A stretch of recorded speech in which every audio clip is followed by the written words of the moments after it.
As the clock struck 4:55 on the chilly afternoon of Saturday, the 7th of December, 2024, the tranquil neighborhood of Pinewood near Ipswich found itself abruptly shattered by an act of violence. Emergency services, their sirens slicing through the quiet, were summoned to a residence where a woman, Sharon Farthing, had been brutally stabbed within the supposed sanctuary of her own home. This incident would later reveal a tapestry of motives and actions, woven from strands of darkness that few had glimpsed prior. But to truly understand the gravity of this crime, one must travel back 8 months to a seemingly unrelated event.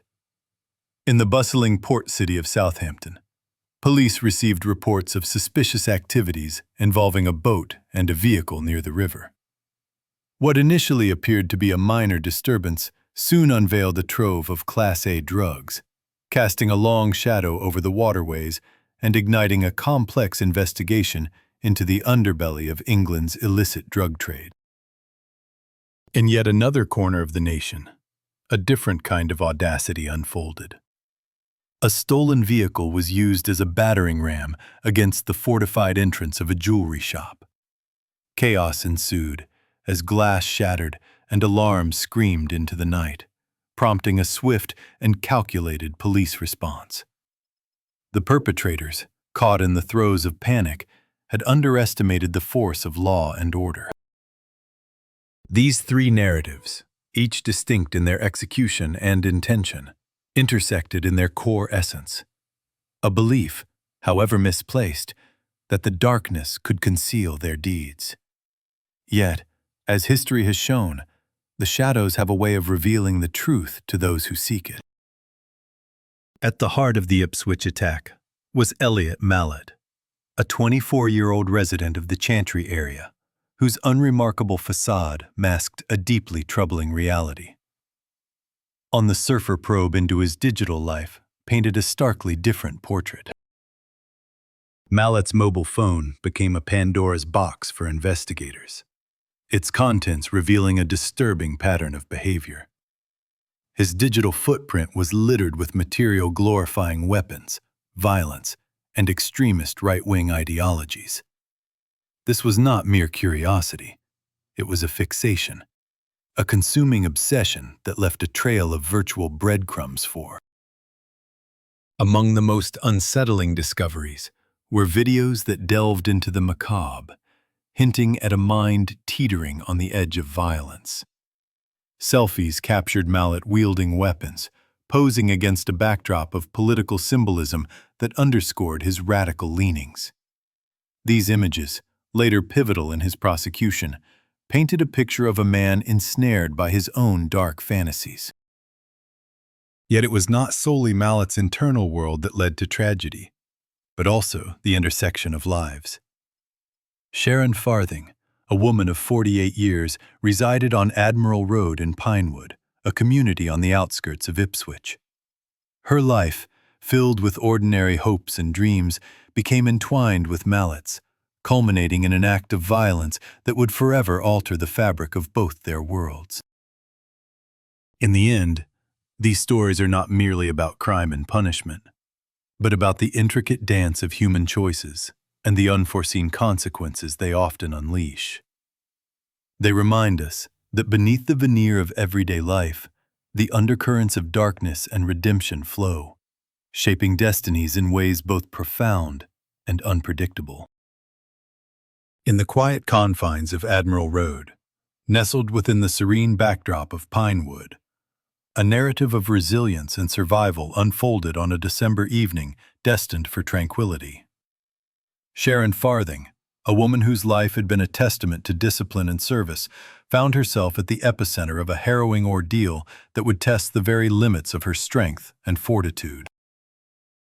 The tale begins with a woman whose journey had been underscored by dedication and adaptability.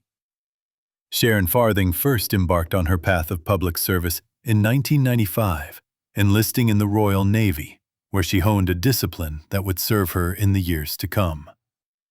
Transitioning from the military, she embraced a new role as a personal trainer, guiding others toward physical excellence.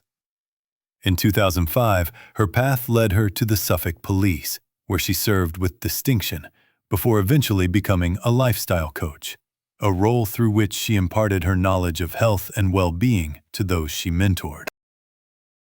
Her career was a reflection of a life steeped in physical prowess and an unwavering commitment to public service. This foundation in strength and resilience would later play a crucial role in her survival during an unprovoked attack in the sanctity of her own home. On that fateful day, Sharon was alone, her 7-year-old son absent from the house. As she moved through her home, a subtle draft caught her attention, suggesting an unexpected change in the environment. Initially attributing this to the early arrival of friends for a planned Christmas gathering, she descended the staircase, only to be met with an ominous shadow lurking in her living room. The intruder, Elliot Mallet, had entered her home without force, his presence initially undetected. As she reached the bottom of the stairs, the confrontation erupted with a suddenness that shattered the evening's calm. Mallet, brandishing an 8-inch carving knife, launched a savage attack, inflicting 8 grievous wounds upon her body, each a testament to the brutality of the event. The injuries sustained by Miss Farthing were severe, with cuts to her neck, face, hands, shoulder, and leg. The courtroom would later hear that these wounds were life-threatening, and the presiding judge acknowledged that her survival was largely due to her extraordinary physical condition, honed through years of disciplined training and an affinity for boxing. In the midst of this chaos, Sharon Farthing's instinct and training took over. Despite the searing pain, she fought back with remarkable tenacity, delivering a decisive kick that unbalanced her attacker. This moment of resistance allowed her a fleeting opportunity to escape the clutches of danger. She fled the confines of her home, seeking refuge with a neighbor who immediately alerted emergency services. As the perpetrator, Mallet, made his escape, he absconded with several personal items belonging to Ms. Farthing, adding theft to the litany of his transgressions. Yet, the physical objects he took paled in comparison to what he attempted to steal: her sense of safety and security within her own sanctuary. In the aftermath, what remains is not just a story of survival, but a profound illustration of the human spirit's capacity to withstand adversity. Sharon Farthing's ordeal is a reminder that strength is not merely defined by physical prowess, but is also a testament to resilience, courage, and the unyielding will to reclaim one's sense of self from the shadows of violence.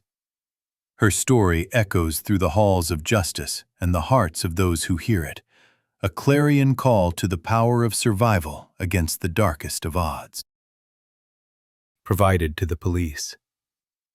This pivotal piece of evidence began to unravel the intricate web of deception that Elliot Mallet had woven in a desperate attempt to evade justice.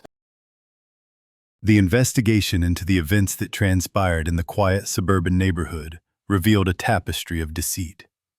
As forensic teams meticulously analyzed the items recovered from both the park and Mallet's residence, a narrative emerged that contradicted the initial tale of victimhood that Mallet had spun. The bottle of moisturizer and the pair of earphones, seemingly innocuous items, became damning artifacts, linking Mallet directly to the scene of the crime. In the sterile confines of the forensic laboratory, technicians worked diligently, swabbing the seized clothing for traces of DNA and other forensic markers. As these results came to light, they painted a picture of a man entangled in his own lies, a man whose actions betrayed his carefully constructed facade. The fibers found on the moisturizer bottle matched those from Mallet's jacket, a silent witness to his presence at the scene of the crime. Meanwhile, the digital footprint left behind by Mallet's mobile phone opened another avenue of investigation. Text messages and call logs were scrutinized, revealing a timeline that clashed with his account of the events. It became apparent that Mallet had orchestrated a narrative to divert attention, a narrative that crumbled under the weight of incontrovertible evidence. As the investigation progressed, the police pieced together a comprehensive account of Mallet's movements on that fateful day. Witness testimonies and CCTV footage from nearby establishments painted a vivid picture of his journey, a journey that led him from his father's home to Ellenbrook Park and ultimately to the attention of law enforcement. The prosecution built a compelling case, presenting the jury with a detailed chronology of Mallet's actions. The evidence was overwhelming. The inconsistencies in his story, the forensic links, and the digital trail all pointed to one undeniable conclusion. Mallet was not the victim he claimed to be, but rather the architect of his own downfall. In the courtroom, as the verdict was delivered, Mallet's demeanor reflected the inevitability of his fate. The carefully constructed narrative he had woven was dismantled, leaving him exposed to the harsh light of truth. The scales of justice, once tipped in his favor by his deceit, now balanced firmly against him. The story of Elliot Mallet serves as a cautionary tale, a reminder of the fragile nature of truth and the perilous path of deception. In the end, it was not the violence of his actions that ensnared him, but the lies he told to conceal them. As the echoes of the courtroom faded, the community was left to ponder the profound implications of his story, a story that underscores the enduring power of truth in the face of falsehood. Added under extended license conditions.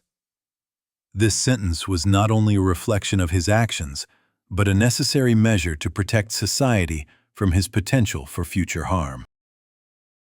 In the depths of the human psyche, the line between predator and prey is often blurred.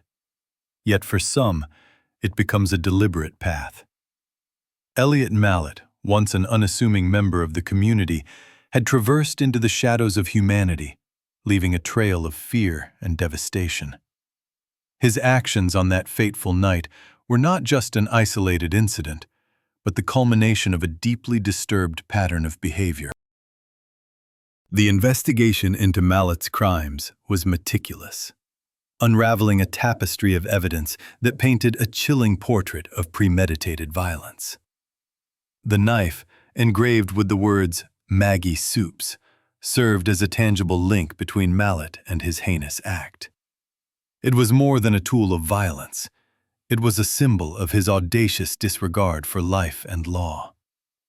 The discovery of a similarly engraved knife in Mallet's own kitchen further tightened the noose of justice around him, leaving no room for doubt about his intent.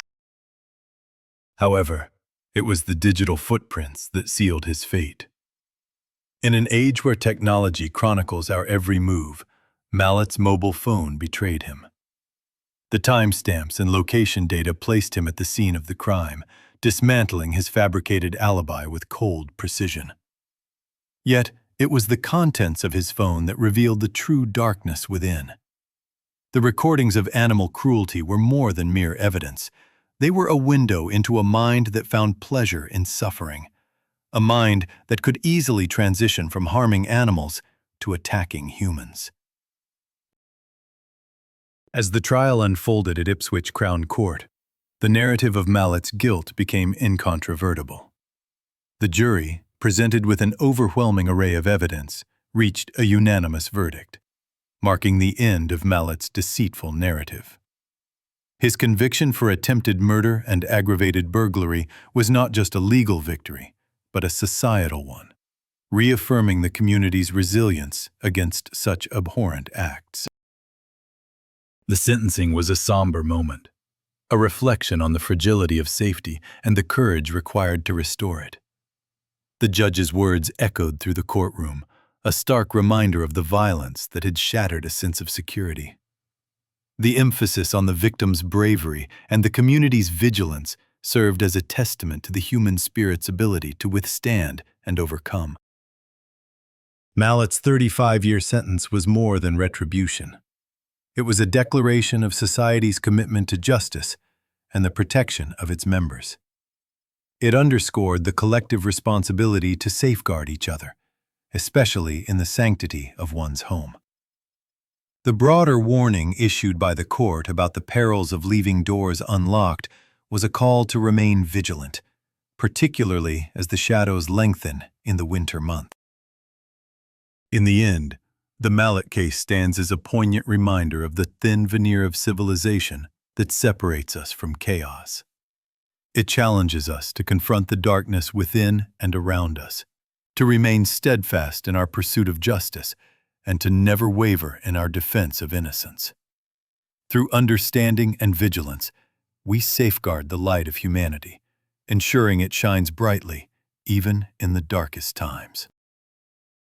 In the shadow of a quiet Ipswich home, a far-reaching narrative began to unfold, one that stretched its tendrils across continents and into the heart of an international criminal underworld. The saga of a single individual's sentence, a minimum of 20 years before parole eligibility, was but a prelude to a much larger tale. A tale of organized crime that transcended borders and penetrated the very fabric of global drug trafficking. At the epicenter of this sprawling narrative stood a 7-man syndicate, orchestrating a vast cocaine importation enterprise revealed in the summer of 2024. This cadre, consisting of Stephen Lawler, Daniel Bowen, Stephen Locke, Rice Stanley, Kieran Farrell, Sean Feenan, and Thomas Walker, each played a pivotal role in a conspiracy that spanned oceans and continents. Their collective admission of guilt unveiled a sophisticated operation that concluded dramatically in the port of Southampton. Yet, their activities were not confined to a single locale. The network's roots extended deep within the West Midlands, notably in Solihull and Birmingham, while Thomas Walker hailed from Paul Healy in Wales. Further investigations exposed a web of criminal connections stretching to Glasgow, the Republic of Ireland, and even the opulent reaches of Dubai. This intricate web underscored a fundamental truth. Their operation was but a cog in a vast international supply chain, each link meticulously maintained and executed with precision. Stephen Lawler emerged as the architect of this criminal enterprise, orchestrating the logistics and strategic movements of the narcotics without ever physically touching them. His was the mind behind the operation, ensuring the seamless flow of cocaine from its origin to its destination. Thomas Walker, the skipper, navigated the high seas aboard a rigid-hulled inflatable boat, a crucial vessel in their smuggling operations. In the shadows, Daniel Bowen, the quartermaster, scouted locations and facilitated the transfer of contraband, ensuring the machinery of their criminal enterprise remained well-oiled. Rice Stanley, the driver, was entrusted with the critical task of transporting the drugs upon their arrival on British soil. Meanwhile, Stephen Locke managed the logistical and financial aspects, booking accommodations and covering the operation's expenses with meticulous care. Kieran Farrell, despite legal prohibitions against driving, provided on-ground surveillance, their watchful eyes ensuring the smooth execution of each transfer. Sean Feenan's involvement, though limited, was integral to the maritime segment of their connections to formidable South American drug cartels, elevating their status to the pinnacle of criminal enterprises. The sheer magnitude of the cocaine shipments, coupled with the precision of their planning and the breadth of their international alliances, signaled an operation designed to saturate England's organized crime networks throughout 2024. As the details of their roles came to light, a profound question emerged. How did this group envision the successful transcontinental movement of hundreds of kilograms of cocaine? And what fueled their belief in the operation's inevitable success? The answers lie in the confluence of ambition and audacity, where the allure of power and profit eclipses the boundaries of law. Within this narrative, we glimpse the human condition's darker corridors, where the pursuit of illicit gain challenges the very tenets of societal order. It is a reminder that the shadows of crime often mirror the complexities of human ambition, an enduring testament to the relentless dance between law and defiance. Meticulously transferred from the watercraft to a waiting vehicle. This operation, shrouded in the cloak of night, was intended to be swift and seamless. However, the clandestine activities had not gone unnoticed.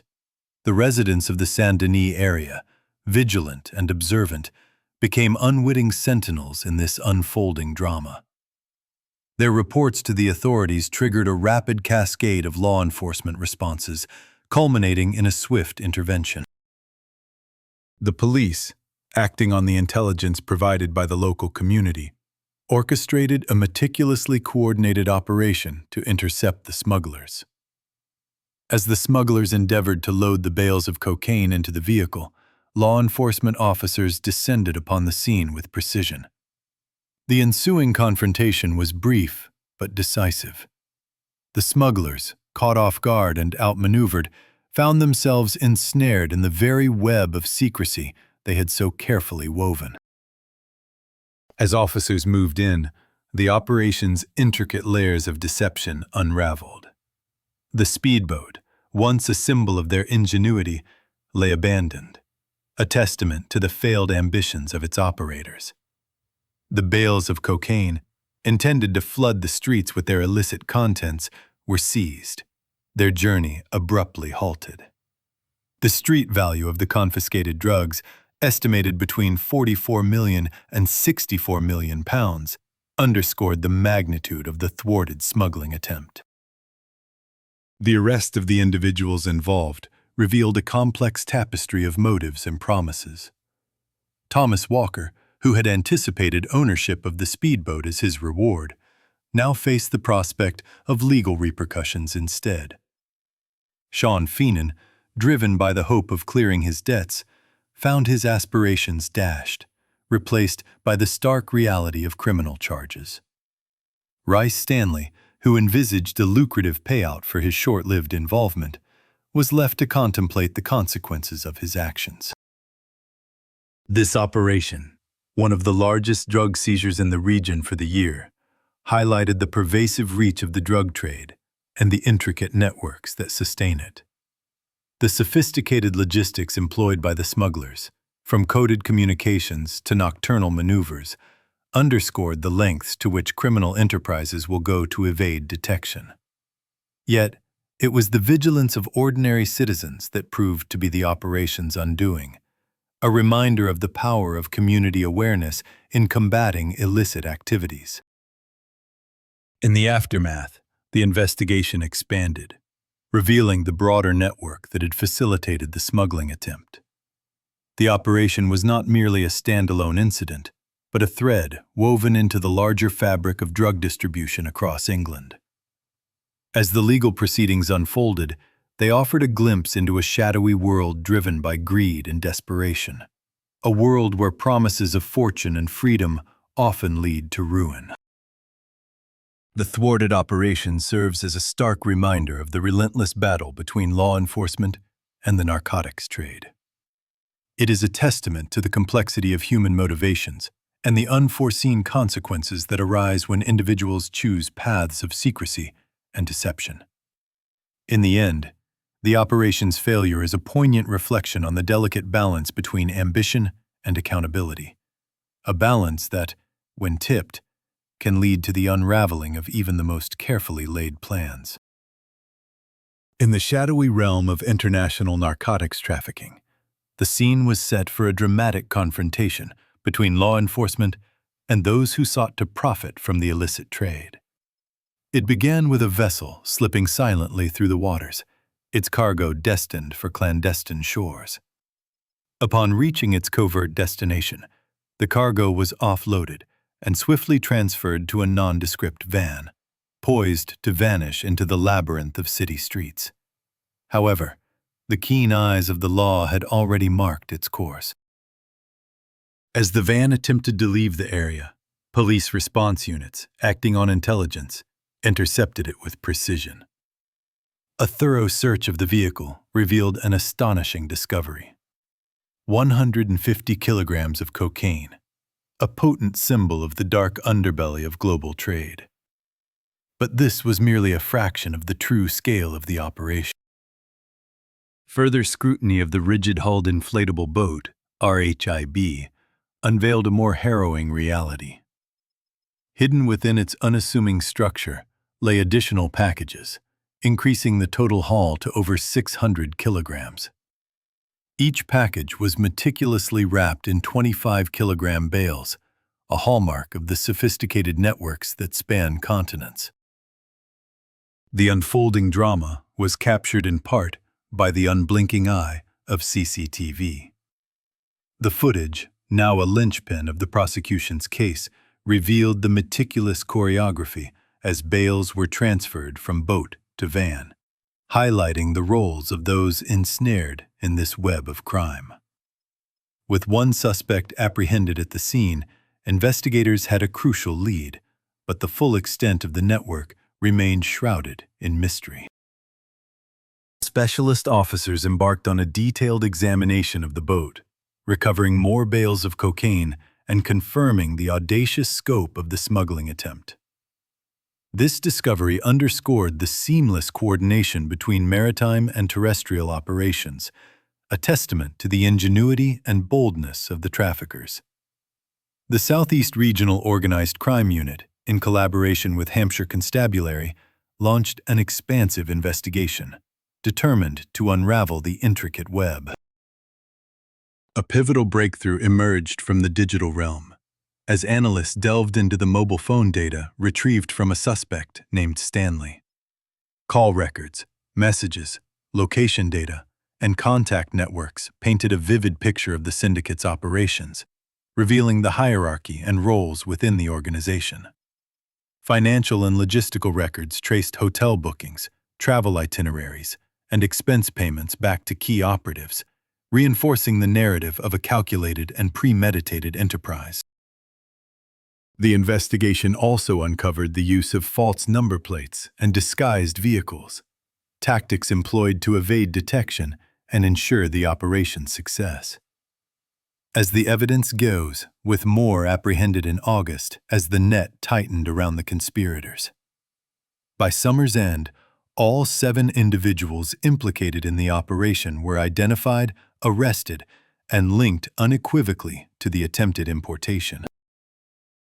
With the network laid bare and the evidence irrefutable, the stage shifted from the shadowed riverbank to the solemn halls of justice. Here, the intricate dance of deception and greed would be unraveled, and the scales of justice would weigh the deeds of those who sought to profit from the scourge of cocaine. In the end, this tale of crime and consequence serves as a stark reminder of the ceaseless battle between the forces of law and those who dwell in the shadows, ever seeking to exploit the vulnerabilities of a globalized world. As the investigation reached its culmination, the gavel of justice fell upon 7 men, each ensnared in a web of grave criminal allegations. These charges were not mere formalities, but rather a reflection of the vast and intricate operation that had unfolded. Each individual stood accused of conspiring to introduce cocaine into the United Kingdom, an offense bearing the weight of severe custodial sentences due to both the immense quantity involved and the global dimensions of the conspiracy. Among these men, Stephen Lawler, Daniel Bowen, Stephen Locke, Rice Stanley, and 2 others known as Keir and Farrell, faced additional charges of conspiracy to distribute a Class A drug. This underscored their deeper entanglement in the intended dissemination of cocaine beyond its initial importation. Yet, the tapestry of culpability was not uniform. Keir and Farrell confessed to possession of criminal property and were also charged with 2 counts of driving while disqualified, a violation tied to their operational roles and disregard for existing driving prohibitions. The remaining defendants faced allegations related to their logistical contributions and support functions within the broader conspiracy. As the case unfolded in the solemn halls of Winchester Crown Court, all 7 men chose to enter guilty pleas. This decision obviated the need for a protracted trial, redirecting the court's focus to sentencing and the gravity of the offenses, rather than the determination of guilt. Prosecutors, with an air of gravitas, painted the group as high-caliber criminals. The operation was described as one shrouded in darkness and secrecy, meticulously planned and executed, with clear connections to international narcotics suppliers and organized crime syndicates. The court was presented with a scenario far removed from the chaotic fumblings of amateur lawbreakers. Instead, this was a deliberate and calculated endeavor to channel hundreds of kilograms of cocaine into the UK market. In evaluating the scope of the case, the court underscored the magnitude of the operation, the sophistication with which it was orchestrated, and the potential devastation that could have ensued had the drugs permeated the streets. These considerations were pivotal in shaping the severity of the sentences that loomed on the horizon. With the acknowledgement of guilt firmly established and the full extent of the conspiracy laid bare, the court faced the formidable task of deciding the fate of these men, individuals embroiled in one of the year's most significant drug smuggling sagas. The sentences pronounced were as weighty as the crimes themselves, reflecting both the personal culpability of each man and the collective enormity of their undertaking. Stephen Lawler was handed a sentence of 16 years and 6 months, while Daniel Bowen faced 15 years of incarceration. Stephen Locke received 13 years and 6 months, with Thomas Walker sentenced to 14 years and 3 months. Rice Stanley was given 10 years and 8 months, while Sean Feenan's sentence was yet to be revealed. These sentences were not merely punitive measures, but a societal statement against the pervasive threat of organized crime, an affirmation that such calculated defiance of the law would not go unpunished. In the wake of these proceedings, the courtroom's echoes of judgment served as a stark reminder of the fine line between order and chaos, and the relentless pursuit of justice in an ever-complex world. The narrative of these 7 men stands as a testament to the intricate dance of law and crime, where the scales of justice, though often burdened, strive to remain balanced in the face of overwhelming odds. Become the central instrument in a brazen and reckless crime spree. This was not merely a crime of opportunity, but a calculated act that reflected the audacity and disregard for law that characterized the actions of Matthew White and Benjamin Brazil. The stolen Mini Cooper, now in the hands of these seasoned criminals, was driven with reckless abandon through the streets of Surrey and into the heart of West Drayton, weaving through traffic and flouting every rule of the road. Witnesses later described the vehicle as a blur of red, moving with a dangerous velocity that left bystanders in shock and disbelief. As evening descended, the 2 men arrived at their intended target, a high-end electronics store located on a usually serene street. The tranquility of the neighborhood was shattered as the Mini Cooper, with a sudden and violent, sending shards. This was a ram raid, a crime characterized by the use of a vehicle to force entry into a building, allowing the perpetrators to quickly loot valuable goods before authorities can respond.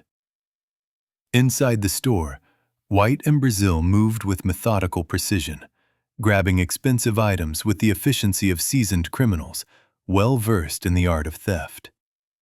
Laptops, tablets, and high-end smartphones were swept into bags with a practiced ease, the entire operation lasting mere minutes. Outside, the sound of sirens began to fill the night air, a cacophony of urgency and authority.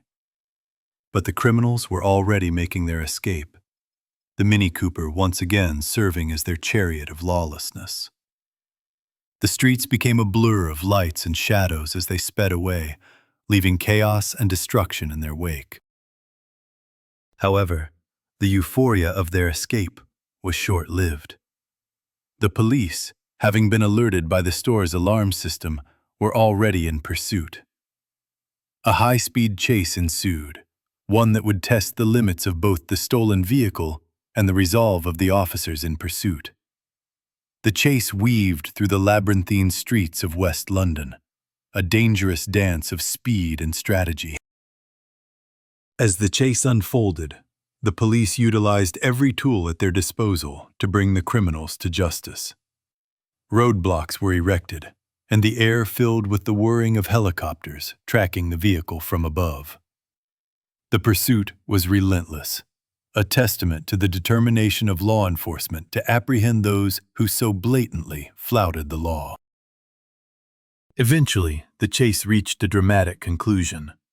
The Mini Cooper, pushed beyond its limits, skidded and crashed into a barrier, coming to a halt in a cloud of smoke and screeching metal. Wyatt and Brazil were apprehended at the scene, their crime spree brought to an abrupt end. In the courtroom, the gravity of their actions was laid bare. The judge, in delivering the sentence, spoke of the fear and disruption caused by their reckless behavior, emphasizing the need for justice not only for the immediate victims, but for the community as a whole. The sentences handed down were severe, reflecting the seriousness of the crimes and the disregard for public safety exhibited by the offenders. The story of Matthew White and Benjamin Brazil serves as a stark reminder of the impact of crime on society. It underscores the delicate balance between order and chaos and the role of justice in restoring that balance. In the end, it is a tale of accountability, a testament to the enduring belief that actions have consequences and that justice, though sometimes delayed, remains an unwavering force in the tapestry of human society. In the stillness of the night, a stolen vehicle became a weapon of choice, setting the stage for a daring crime. A mere few hours after the audacious carjacking, the purloined red Mini Cooper was repurposed for a calculated assault on Brooklyn's jewelers, nestled in the quiet confines of West Byfleet. Though the streets lay hushed under the cloak of darkness, they were not devoid of life. Witnesses, their senses heightened by the silence, watched with disbelief as the crimson vehicle approached the jewelry store. What unfolded next was a scene of orchestrated chaos and brute force. The Mini Cooper, driven not with precision but with sheer power, was reversed multiple times against the shop's facade, each collision a resounding declaration of intent. The tempered glass, resilient yet not impervious, succumbed to the relentless assault, shattering at last to reveal a pathway into the store's glittering heart. In the blink of an eye, the operation transformed from calculated destruction to a frenzied ransack.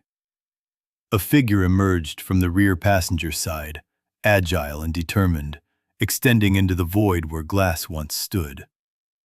Hands, driven by greed and urgency, grasped at the treasures within, watches and jewels disappearing into the dark belly of the Mini Cooper.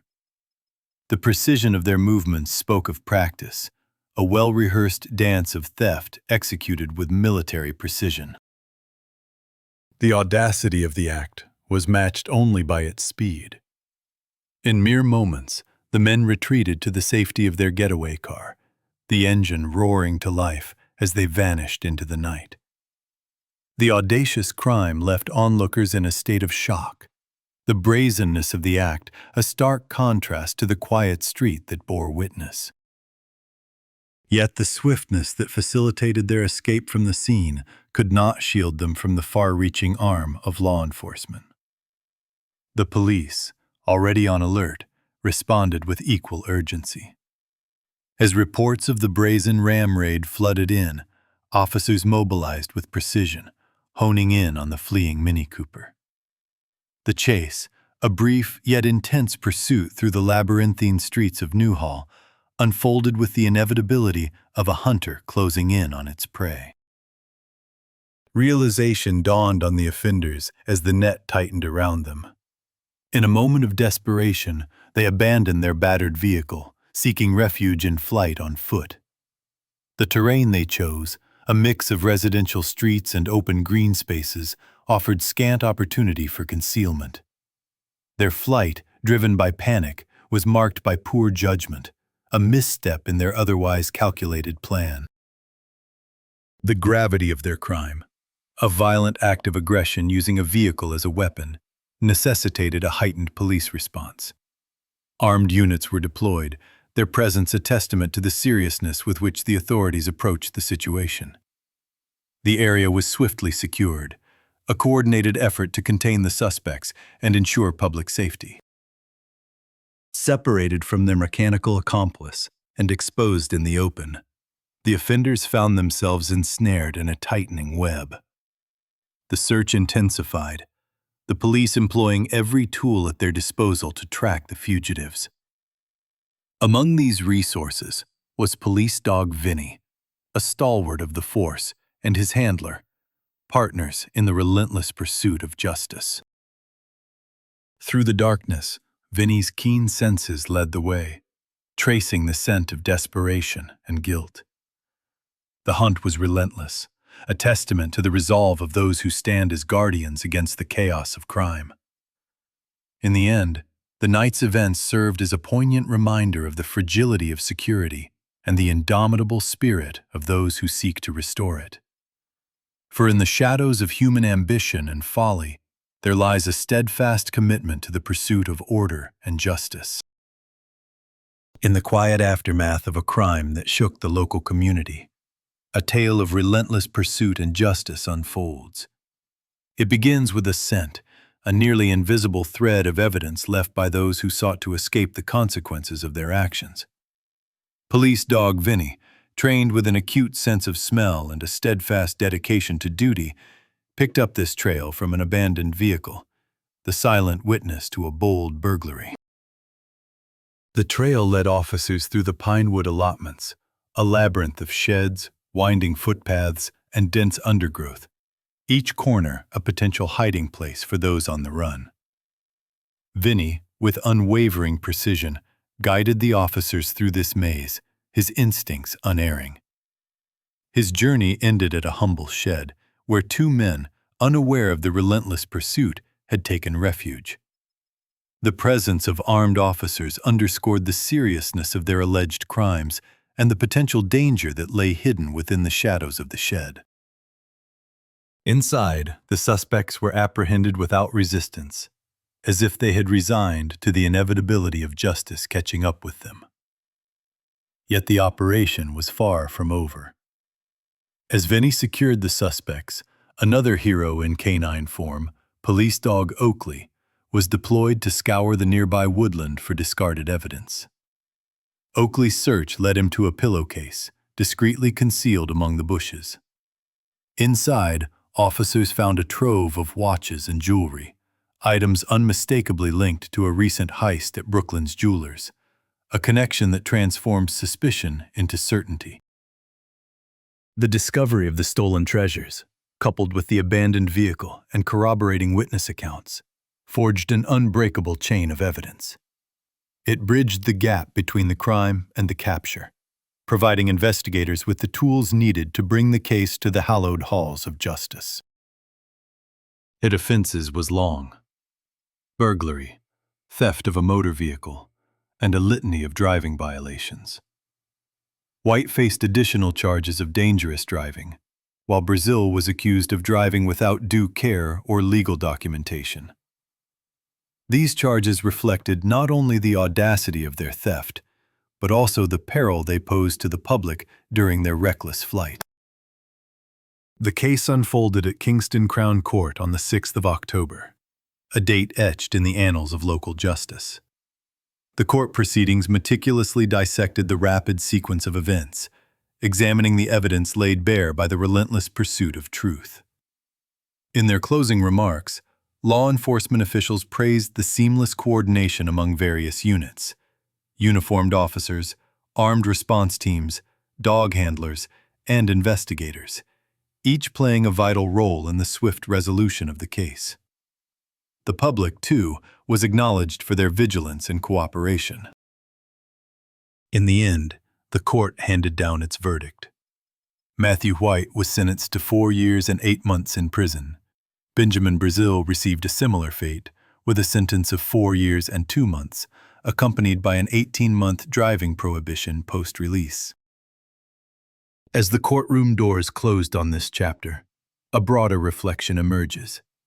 A contemplation on the nature of justice and the balance of retribution and rehabilitation. The sentences serve as a stern reminder of the law's reach, yet they also prompt a deeper inquiry into the societal forces that drive individuals to such desperate measures. The enduring pursuit of justice that seeks to restore order to a world momentarily cast into chaos. In the shadows of history, the United Kingdom has witnessed tales of crime that have both chilled and fascinated generations. From the fog-laden streets of Victorian London to the modern-day mysteries that baffle even the most astute detectives, every story is a testament to the intricate dance between law and disorder. Each episode delves deeper into the minds and motives that drive individuals to the brink of legality, exploring the societal and psychological underpinnings that shape such narratives. As we journey through these chronicles, we are reminded of the delicate balance between order and chaos, and how the human condition constantly teeters on the edge of both.